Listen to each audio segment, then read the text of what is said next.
శ్రీమాత్రే నమః. ప్రేక్షకులకి ఆ లలితాంబిక అమ్మవారి యొక్క అనుగ్రహం పరిపూర్ణంగా కలగాలని మనస్ఫూర్తిగా కోరుకుంటూ మనం ఈరోజు చెప్పుకోబోయేటువంటి టాపిక్ ఏమిటి అని చెప్పి చూసుకున్నట్లయితే, మనము ఫిబ్రవరి మాసంలో ఏ లగ్నము వారికి, లగ్నం తెలియని వారు రాశి నుంచి చూసుకోండి, వారికి ఏ విషయాల్లో చాలా బాగుంది, ఏ విషయాల పట్ల కాస్త జాగ్రత్త వహించాలి, మరియు ఏ దేవత ఆరాధన చేసుకుంటే మంచిది అనేటువంటి విషయాలు చెప్తుంది నేనైనప్పటికీ కూడా చెప్పిస్తుంది సాక్షాత్ లలిత అమ్మవారిగా భావిస్తూ, అసలు ఈ గ్రహస్థితి ఎలా ఉంది ఈ నెల. మనకి వృషభ రాశిలో గురువు, మిథునంలో కుజుడు, అదేవిధంగా కన్యలో కేతువు, మీనంలో రాహువు, మన కుంభరాశిలో శని చంద్రులతో ఈ నెల ప్రారంభం అవుతుంది 1వ తేదీ నుంచి. మకర రాశిలో రవి బుధుల యొక్క సంచారం జరుగుతుంది.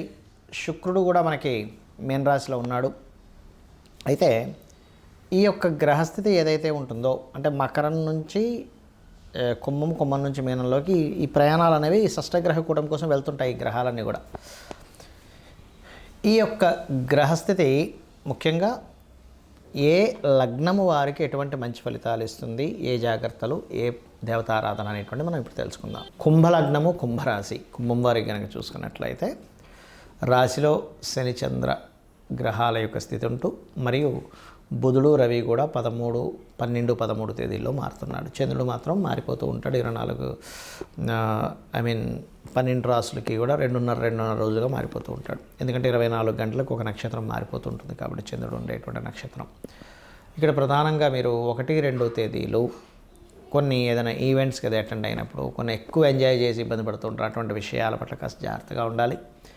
3, 4, 5 తేదీలు మాత్రం ఫైనాన్షియల్ మ్యాటర్స్ విషయంలో చాలా జాగ్రత్తగా ఉండండి.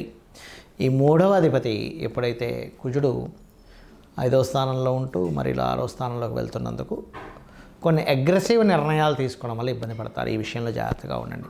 రైతులకి, రియల్ ఎస్టేట్ రంగాల వారికి, ఫ్యాషన్ రిలేటెడ్ రంగాల వారికి, స్కూల్స్, కాలేజెస్ నడిపేటువంటి వారికి, అందులో ముఖ్యంగా అందానికి సంబంధించిన ఫ్యాషన్ రిలేటెడ్ సంబంధించిన నేర్పించేటువంటి వారికి ఖచ్చితంగా ఇక్కడ లాభదాయకంగా ఉంటుంది. ఇంట్లో డెకరేటివ్, ఇంటీరియర్ డిజైనింగ్ ఇట్లాంటి వారికి. కాకపోతే కొన్ని ఆలోచనలు, తీవ్రమైన ఆలోచనలు, లేనట్లయితే కొంత స్ట్రెస్ఫుల్ ఆలోచనలు మిమ్మల్ని ఇబ్బంది పెడుతూ ఉంటాయి. ఈ విషయంలో కొంత జాగ్రత్తగా ఉండాలి. జీవిత భాగస్వామి మూలంగా, లేనట్లయితే పార్ట్నర్స్ మూలంగా కొంత స్ట్రెస్ అనేటువంటిది చూపిస్తుంది. అలాగే మరొక విషయం ఏంటంటే, ఇక్కడ ఈ యొక్క దశమ స్థానం ఏదైతే ఉందో, దశమాధిపతి ఎవరైతే ఉన్నారో కాస్త దశమాధిపతి పంచమ స్థానంలో ఉండడము, మరియు ఈ పంచమ స్థానంలో ఉన్నందుకు ప్రత్యేకంగా కొన్ని ఉద్యోగ సంబంధించిన విషయంలో కూడా తిరగడము, మార్పులు అనేటువంటివి కూడా చూపిస్తున్నాయి. అయితే ఇక్కడ పంచమ స్థానం అనేటువంటిది క్రియేటివ్ స్థానం కూడా చెప్తుంది. కాబట్టి క్రియేటివ్ రిలేటెడ్ ఫీల్డ్స్లో మీరు ఏదైనా సరే ఉద్యోగ అవకాశాలు కనుక వెతుక్కున్నట్లయితే ఖచ్చితంగా బాగుంటుంది. పూర్వీకుల ఆస్తులు, ముఖ్యంగా తాతగారి ఆస్తికి సంబంధించిన విషయంలో చిన్న మిస్అండర్స్టాండింగ్స్, లేనట్లయితే పంచుకునేటువంటి విషయాల్లో ఎప్పటి నుంచో ఆగినటువంటి విషయాలు ఇప్పుడు కాస్త డివైడ్ అవ్వడానికి చేసేటువంటి ప్రయత్నాలు ఆస్తి సంబంధించిన విషయంలో బలంగా చూపిస్తుంది. ఇక మీరు చేయవలసినటువంటి దేవత ఆరాధన ఏమిటి? ఎక్కువగా సుబ్రహ్మణ్యేశ్వర స్వామిని ఆరాధన చేయండి.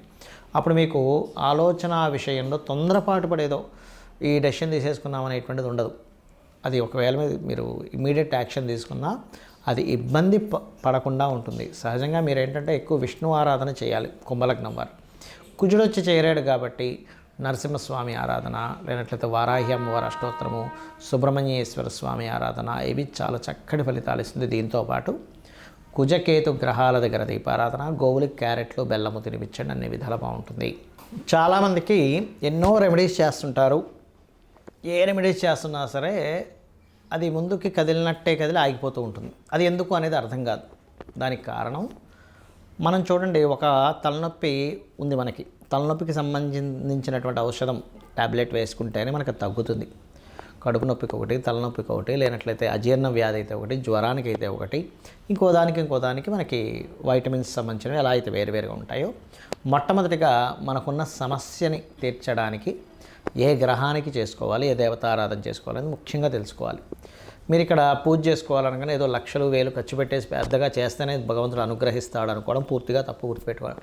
మీరు ఇంట్లో చిన్నగా ఒక చిన్న గణపతి బొమ్మ పెట్టుకున్న, అమ్మవారిది ఏదైనా చిన్నది మీరు ఒక పటం పెట్టుకొని కూడా మీరు గనక భక్తి శ్రద్ధలతో ఎటువంటి ఫలాపేక్ష రహితంగా అంటే ఎటువంటి ఫలము ఆశించకుండా కనుక భగవంతుడికి మీరు కనుక చేయగలిగితే దానికి మించినటువంటిది మరొకటి లేదు, గుర్తుపెట్టుకోండి.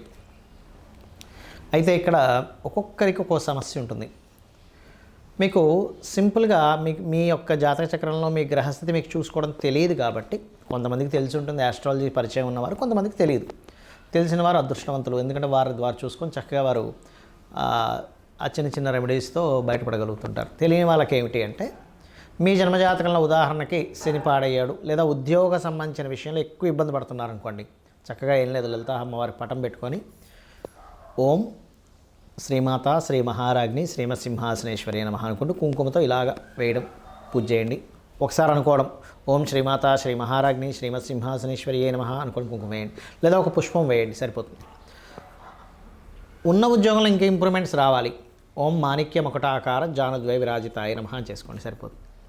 లేదండి అనారోగ్య సమస్యలతో ఎక్కువగా బాధపడుతున్నాము అనుకునేటువంటి వారు ముఖ్యంగా సూర్య భగవానుని చూస్తూ ఓం సర్వవ్యాధి పరసమని సర్వమృత్యు నివారిణి అగ్రగణ్య అచింత్య రూప కలికల్మషనాశిని నమః అని చేసుకోండి, సరిపోతుంది.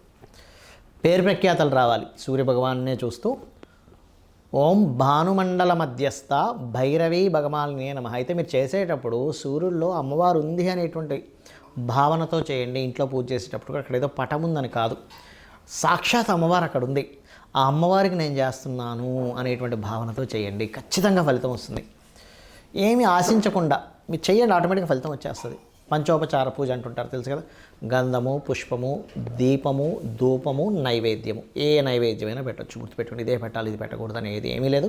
మీ భక్తి శ్రద్ధలతో శ్రీకృష్ణ పరమాత్మ చెప్పాడు ఏంటి, మీరు ఫలాపేక్ష రహితంగా ఫలమైనను పుష్పమైనను పత్రమైనను ఉదకమైనను మీరు ఏది సమర్పించినా కూడా నేను ప్రీతితో స్వీకరిస్తున్నాను అన్నాడు ఆయన. కాబట్టి అలా పెట్టండి, ఖచ్చితంగా తీసుకుంటాడు స్వామి.